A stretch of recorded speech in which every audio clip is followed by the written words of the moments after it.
We heard from Chris Christie. Now to another Republican that's eyeing the White House. Some thought Rick Perry would never recover from that oops moment last time around. But the Texas governor was back in Iowa this week doing what candidates do.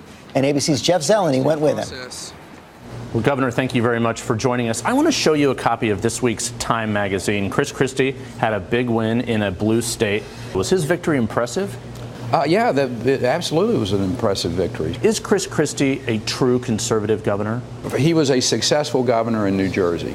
Now, does that transcend to the country? We'll see in later years and months to come. Is that code for he's a moderate?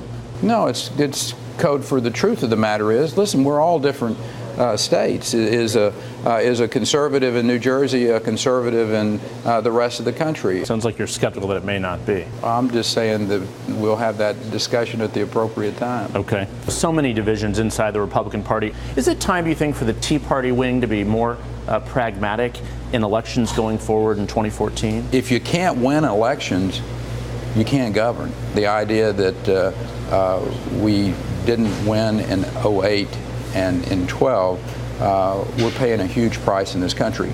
So one of those people being criticized for not being a leader in the governing realm is your fellow Texas Republican Senator Ted Cruz. I rise today in opposition to Obamacare.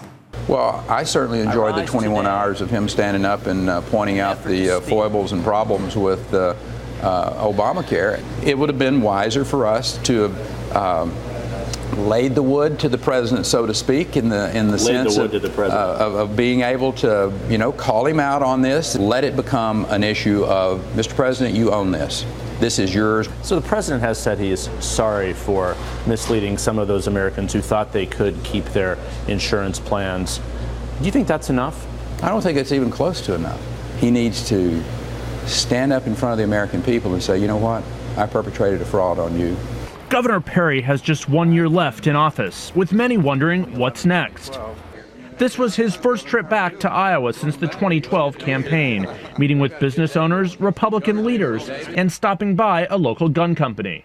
Is it too early for people to be asking the 2016 question? No, I don't think it's too early. I think it's just part of the process. He knows if he makes another White House run, he'll have to take his famous debate fumble head on. We're going to have commerce, and let's see. I can't. The third one I can't. Sorry. Oops.